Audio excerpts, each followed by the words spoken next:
Welcome back. Welcome back. आज हम लोग बात करने वाले हैं वैद्युत द्विध्रुव आघूर्ण के कारण वैद्युत क्षेत्र के तीव्रता। पिछले वीडियो में उन्होंने डिस्कस किया था वैद्युत द्विध्रुव और वैद्युत द्विध्रुव आघूर्ण। ठीक है, आप लोग अच्छे तरीके से समझ पाए होंगे वैद्युत द्विध्रुव के बारे में, वैद्युत द्विध्रुव आघूर्ण के बारे में। ठीक है, अगर आप लोगों ने पिछले वीडियो नहीं देखी है तो उसको पहले देखिए, वैद्युत द्विध्रुव आघूर्ण समझ में आएगा आपको। उसके बाद आपको ये वीडियो बड़ी हेल्पफुल हो। ठीक है, इसमें हम लोग बात करने वाले हैं वैद्युत द्विध्रुव के कारण, वैद्युत द्विध्रुव आघूर्ण के कारण वैद्युत क्षेत्र की तीव्रता।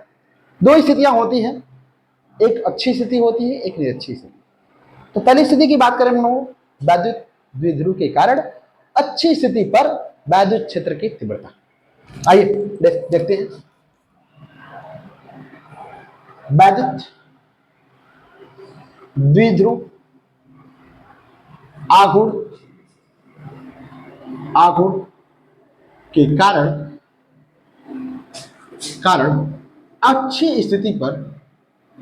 अच्छी स्थिति में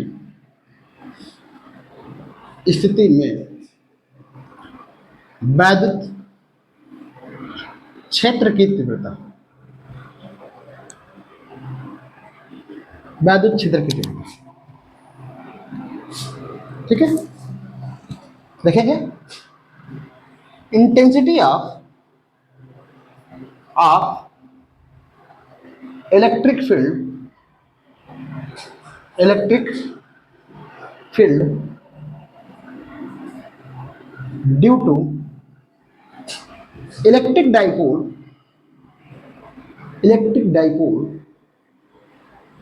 एट एक्सियल पॉइंट।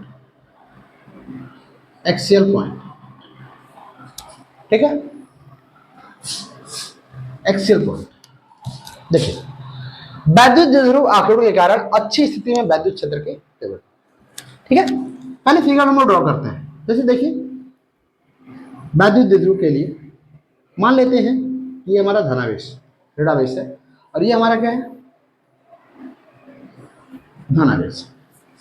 ठीक है, इसकी स्थिति हमारी ए हो जाती है, इसकी स्थिति हमारी बी हो जाती है। वैद्युत द्विध्रुव का मध्य बिंदु हम ओ ले लेते हैं। इसके मध्य की दूरी, अल्प दूरी हम लोग भी मान लेते हैं 2l। ठीक है, तो देखिए इसके बीच की दूरी, दोनों आवेशों के बीच की दूरी 2l है। ठीक है, तो 2l है तो इसके मध्य बिंदु O है, तो यहां से इसकी दूरी हो जाएगी स्मॉल l और ये हो जाएगी स्मॉल l। ठीक है, अच्छी स्थिति में बात करें तो जिस अक्ष पर वैद्युत द्विध्रुव रखा होता है या वैद्युत द्विध्रुव के दोनों आवेशों से होकर गुजरने वाली रेखा अक्षीय अक्ष कहलाती है। ठीक है, तो इस अक्षीय स्थिति में मान लेते हैं कि कोई बिंदु यहां पर P स्थित है, जिस पर वैद्युत द्विध्रुव के कारण वैद्युत क्षेत्र की तीव्रता ज्ञात करें। ठीक है, तो यहां पे देखिए, इसको हम एक आवेश मान लेते हैं, इसको B मान लेते हैं। तो इसके कारण इस आवेश पर जो वैद्युत क्षेत्र की तीव्रता होगी, देखिए ये B आवेश है तो इसके कारण हम EB मानते हैं। एक बात और है, देखिए हम जानते हैं एक होता है धनावेश, एक होता है ऋणावेश। वैद्युत बल रेखाएं धनावेश से बाहर की तरफ निकलती हैं, तो वैद्युत क्षेत्र की तीव्रता धनावेश के लिए अपवर्ड डायरेक्शन में और ऋणावेश के लिए डाउनवर्ड डायरेक्शन में। उसी तरीके से देखिए यहां पे धनावेश है तो धनावेश से वैद्युत बल रेखाएं बाहर की तरफ निकलेंगी, तो वैद्युत क्षेत्र की तीव्रता इसके कारण हो जाएगी बाहर की तरफ EB। ठीक है, ये हमारा ऋणावेश होता है तो इसकी डायरेक्शन इसकी तरफ होगी, क्योंकि ये वैद्युत बल रेखाओं को अपनी ओर आकर्षित करता है, ऋणावेश। ठीक है, तो इसकी दिशा इधर की तरफ होगी, इसके विपरीत EA। अब इस बिंदु की दूरी हम मान लेते हैं कि द्विध्रुव की ओरिजिन मूल बिंदु से या मध्य बिंदु से स्मॉल r है। ठीक है, स्मॉल r। तो देखिए अब हमारा इस आवेश से इसकी दूरी कितनी हो जाएगी, यहां से मध्य बिंदु से इस आवेश की दूरी स्मॉल l, तो इसमें सब सब्सट्रैक्ट करेंगे कितना हो जाएगा आर माइनस एल, ये हमारी डिस्टेंस हो जाएगी इस वाले, ठीक है। और यहां से ये स्मॉल एल इसमें जुड़ जाएगा, ये हो जाएगा आर प्लस एल। इस तरीके से एक सुंदर सा वैद्युत द्विध्रुव का निर्माण होता है। वैद्युत द्विध्रुव के कारण अच्छी स्थिति में वैद्युत क्षेत्र की तीव्रता का एक सुंदर फिगर बनता है। ये क्वेश्चन आपको 6 से 7 नंबर में देखने को, 5 से 6 नंबर में देखने को मिलेगा। मोस्ट इंपोर्टेंट क्वेश्चन बनता है इस टॉपिक का, ठीक है। तो ये हमारा फिगर बना। अभी ये फिगर है, इसके बाद इसकी थ्योरी लिखेंगे, उसके बाद इसका डेरिवेशन, ठीक है। व्यंजक अच्छी वैद्युत द्विध्रुव के कारण अच्छी स्थिति में वैद्युत क्षेत्र की तीव्रता का जो व्यंजक होगा लास्ट में प्राप्त करेंगे, ठीक है। पहले इसको थ्योरी लिखते हैं। आप लोग जब छोटी कक्षाओं में पढ़ते रहे होगे तो रचना जानते रहे होगे। सर्वप्रथम हमने ये किया, है ना, ऐसे करने के बाद ये किया, फिर ये किया, सारी चीजें। तो जिस तरीके से हम फिगर ड्रॉ करते हैं उस तरीके से, उसी तरीके से हम लिखना क्या कहलाता है, रचना करना। किसी भी चीज को करने की जो पूर्ण प्रक्रिया होती है उसको सुव्यवस्थित जिस तरीके से किया जाता है उसी को हूबहू लिख देना, ये क्या कहलाता है, रचना करना, ठीक है। तो इसके बारे में हम लोग वही करने वाले हैं। देखिए, हम लोगों ने पहले माना कि माना कोई दो आवेश ये है, तो कहेंगे माना कोई दो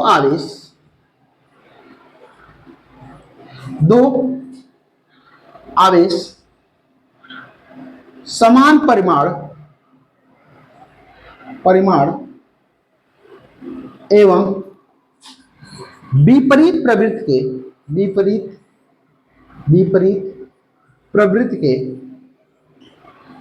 के माइनस क्यू एवं प्लस क्यू एवं बी बिंदु पर स्थित है, बी बिंदु पर स्थित है, बी बिंदु पर स्थित है, जिनके मध्य की अल्प दूरी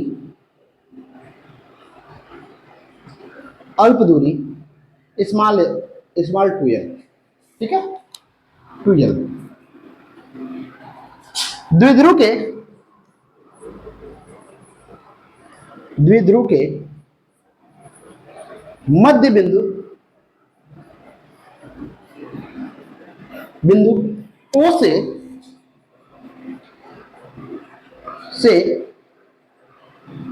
अच्छी स्थिति में स्मॉल r दूरी पर एक बिंदु P स्थित है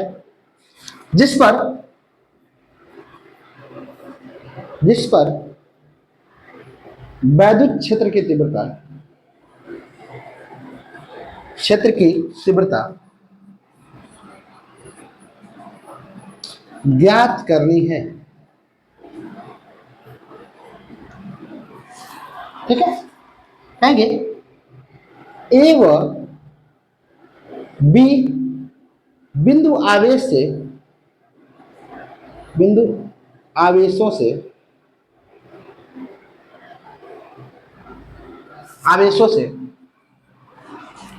बिंदु P की दूरी क्रमशः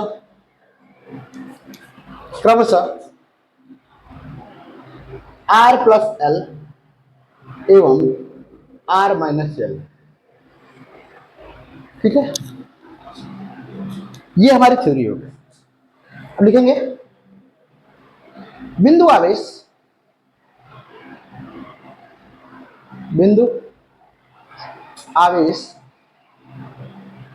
B के कारण बिंदु P पर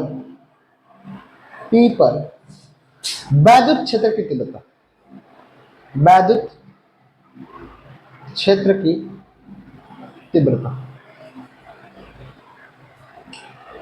देखिए वैद्युत क्षेत्र की तीव्रता कैसी कितनी होगी यहाँ पे देखिए, ये ईबी है, बी के कारण वैद्युत क्षेत्र की तीव्रता ईबी है और ए बिंदु आवेश के कारण ये है।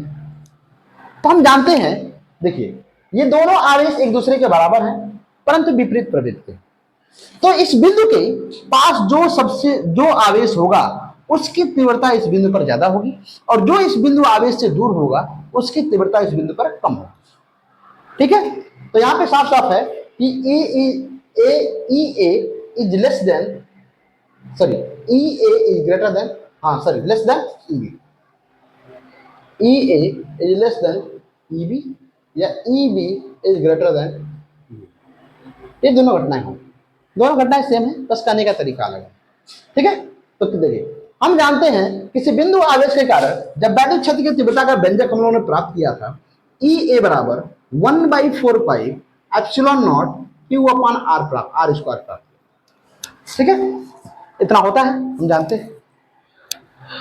यहां पे भी कुछ बदला नहीं है, सिर्फ आर के स्थान पर, स्मॉल आर के स्थान पे हम क्या रखेंगे, आर माइनस एल रखने वाले, थोड़ा सा परिवर्तन होगा। ठीक है, तो देखिए E B is equal to, vector में लगाएं तभी चलेगा।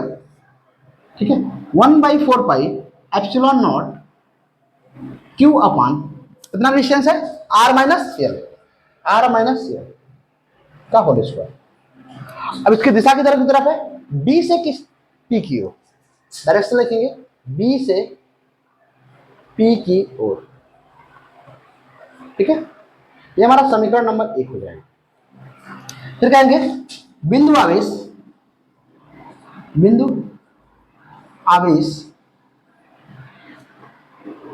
ए के कारण बिंदु पी पर वैद्युत क्षेत्र की तीव्रता,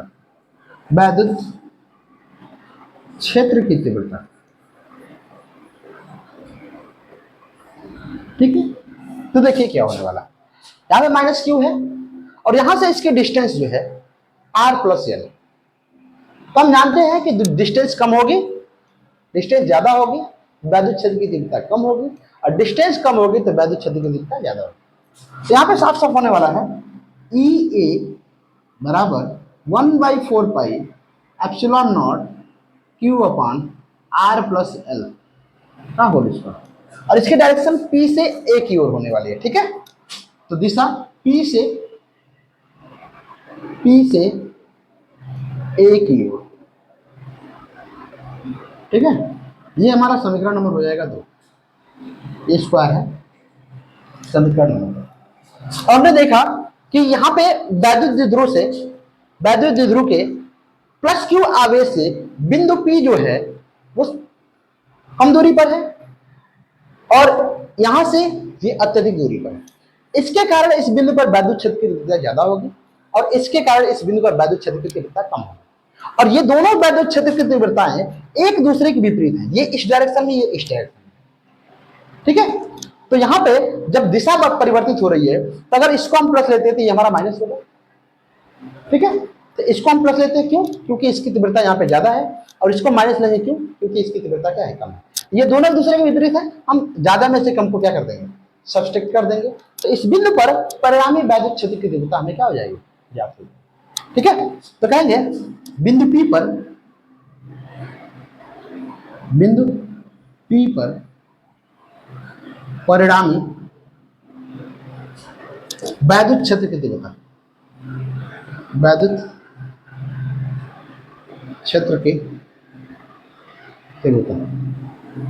ठीक है, या परिणामी ना के कुल क्या लेंगे। ठीक है, देखिए कहेंगे E B is greater than E A, कहेंगे तब ई बराबर ई बी माइनस ई ए, समीकरण नंबर, बात समझ में आ रही है, समीकरण नंबर 3। आइए आगे देखते हैं, समीकरण नंबर 3 कहेंगे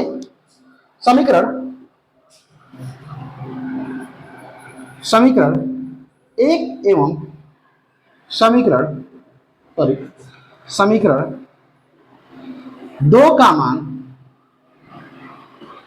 समीकरण 3 में रखने पर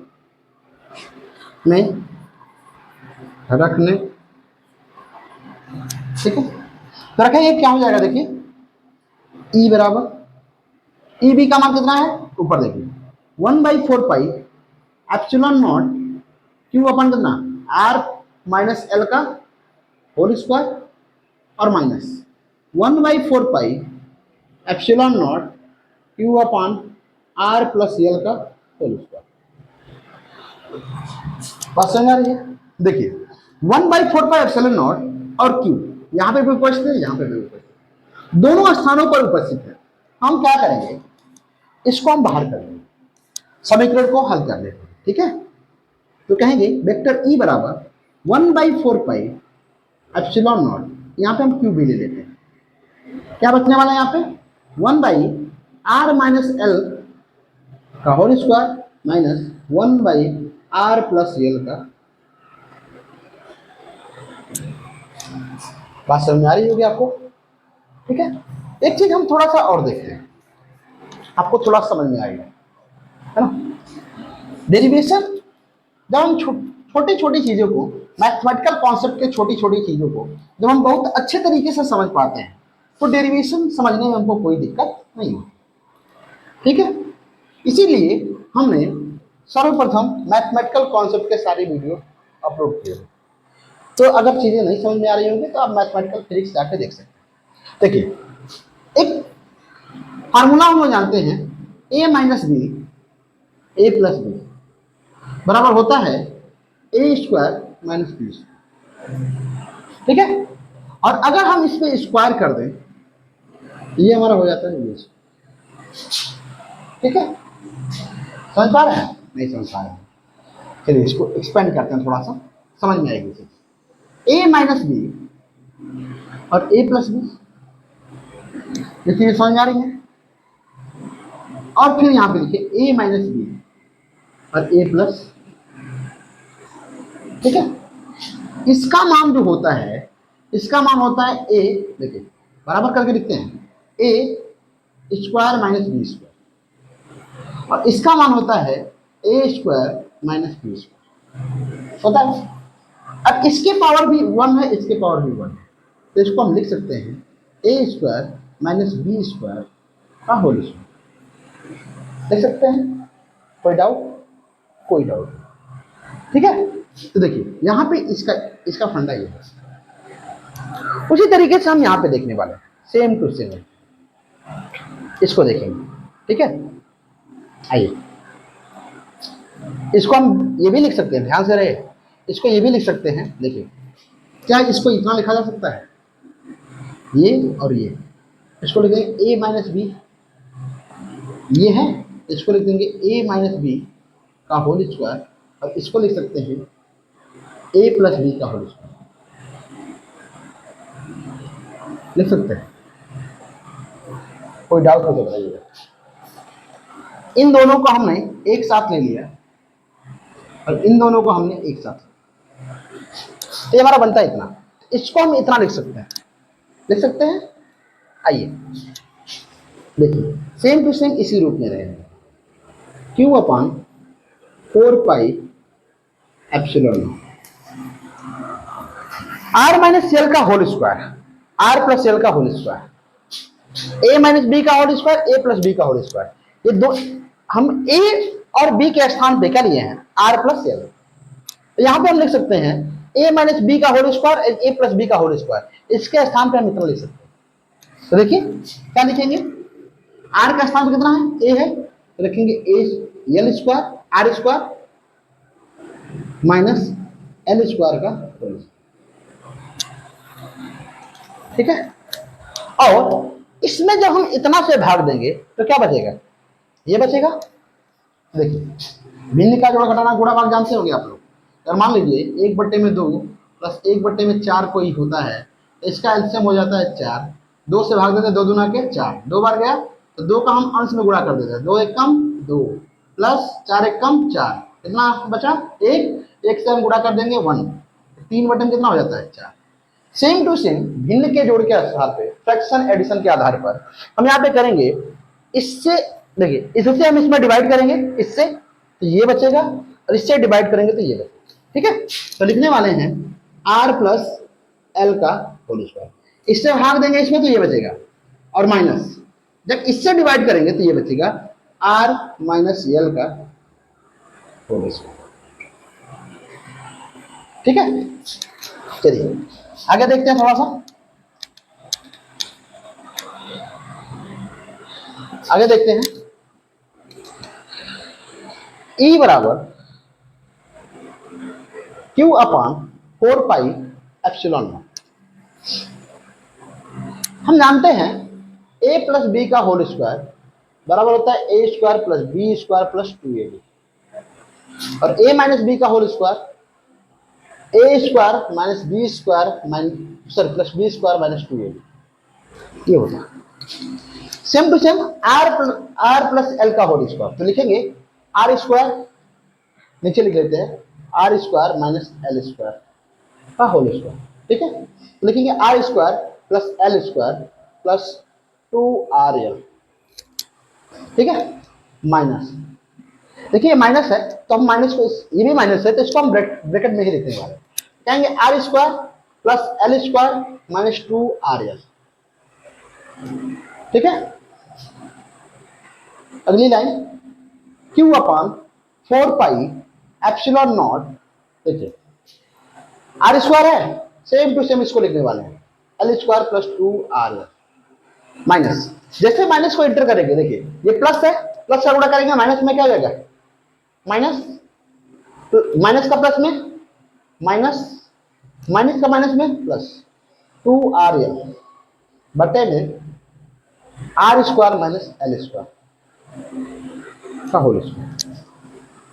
ठीक है, ठीक है, आर स्क्वायर से आर स्क्वायर, एल स्क्वायर से एल स्क्वायर कैंसल आउट, कितना बचने वाला है, ई बराबर बचेगा हमारा Q upon 4 pi epsilon naught, 2 2 4, कितना बचेगा 4RL upon are square minus L square का होल स्क्वायर। ये हमारा सूत्र, वैल्यू बचने वाली इतनी, वेक्टर नहीं लगाते हैं, इतनी हमारी वैल्यू बचने वाली। ठीक है, आगे भी देखेंगे, कहेंगे माना, देखिए ये जो हमारी डिस्टेंस है आर की तुलना में बहुत छोटी है। आप देखिए इसको हम अगर डिवाइड करें 1 2 3, लगभग 3 गुना छोटा है, तो ये बहुत ज्यादा हो सकता है, तो इसकी तुलना में ये यल जो है बहुत छोटा है, तो कह देंगे L is less then I, जब ये है कहेंगे तब एक चीज आप और जानते हो, देखिए अगर 5 का हम स्क्वायर करते हैं तो 5 इंटू 5 होने वाला है 25। ठीक है, लेकिन अगर 0.5 का हम मल्टीप्लाई करते हैं 0.5 में, ये आएगा 0.25। ये जो मान है ये 5 से ज्यादा है, लेकिन ये जो मान है ये 5 का आधा है। तो जब छोटी संख्याओं का हम प्रोडक्ट करते हैं एक दूसरे से तो उसका मान और छोटा आता है, लेकिन जब बड़ी संख्याओं का हम प्रोडक्ट करते हैं तो उसका मान और बड़ा आता है। तो यदि यल का मान आर से छोटा है, यल का मान आर से छोटा है, तो यहां पे देखेंगे कि आर एल स्क्वायर है, इसका मान आर स्क्वायर की तुलना में बहुत छोटा होगा। जैसे यहां पे देखिए हमने लिया है 5 का हमने वर्क किया 25 आया, 0.5 का वर्क किया कितना आया 0.25। अब ये 0.25 जो है इसकी तुलना में बहुत कम है, नगण्य है। ठीक है, तो इसको हम छोड़ सकते हैं, इतना कम है, इसकी तुलना में बहुत ज्यादा कम है। ठीक है, लगभग 20 गुना कम, 20 क्या, हाँ 20 गुना कम है, तो इसकी तुलना में बहुत कम है, तो हम इसके मान को छोड़ देंगे, कहेंगे तब एल स्क्वायर को नगण्य लेने पर, नगण्य लेने पर जब इसका मान बहुत छोटा हो जाएगा तो हम आर स्क्वायर की तुलना में इसको नगण्य ले लेंगे। ठीक है, तो कहेंगे ई बराबर Q upon 4 pi epsilon not 4 RL upon R square का होल स्क्वायर। ठीक है, इसको देखिए मच मच के रखा बहुत बड़ा हो तो कहेंगे देखिए ये वजन होने वाला है, ई बराबर कितना हो जाएगा, Q upon 4 pi epsilon naught, देखिए 4 RL अपान R⁴, एक R से एक R कट जाए कितना बचेगा, 3R। ठीक है, आगे देखते हैं, 3R बचने वाला है, बस 2 मिनट में आंसर सॉल्व हो जाएगा। ठीक है, कहेंगे देखिए क्या बचेगा, ई बराबर 1/4 पाई एप्सिलॉन नॉट। ठीक है, क्या इसको हम लिख सकते हैं 2 इंटू 2 QL अपान R³ लिख सकते हैं। ठीक है, दो दो दो दो लगे 4। कहेंगे सिंस P बराबर पिछली वीडियो में हमने पढ़ा है वैद्युत ध्रुव आघूर्ण P बराबर होता है 2QL। ठीक है, तो यहां पे हम देखेंगे E बराबर 1/4 पाई एप्सिलॉन नॉट 2 दिया आएगा कितना इसके स्थान पे, इसके स्थान पे P, तो कहेंगे P अपान R²। ये हमारा हो जाएगा वैद्युत द्विध्रुव के कारण अक्षीय स्थिति पर वैद्युत क्षेत्र की तीव्रता का जो व्यंजक होगा वो हमारा मिलने वाला E बराबर 1/4 pi epsilon not 2P upon R²। ठीक है, कहेंगे एक और इसमें जुड़ जाता है, कहेंगे यदि वैद्युत द्विध्रुव किसी परावैद्युतांक K में रखा हो,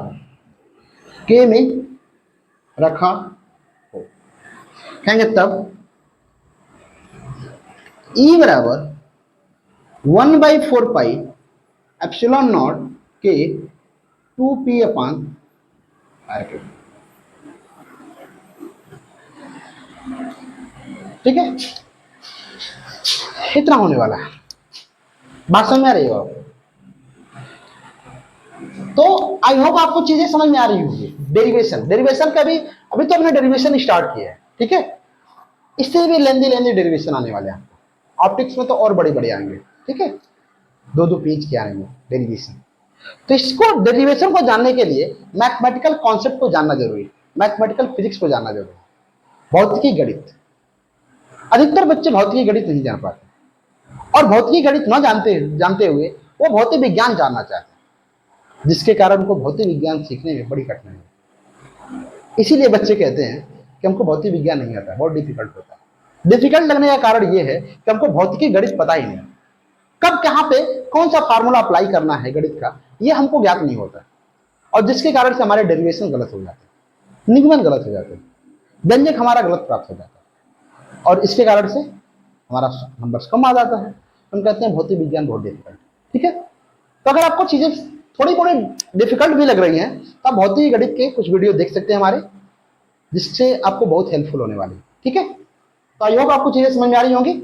अगली वीडियो में हम लोग डिस्कस करेंगे वैद्युत द्विध्रुव के कारण अच्छी है ये, हम लोग निरक्षी में बात करेंगे, निरक्षी स्थिति में वैद्युत क्षेत्र की तीव्रता।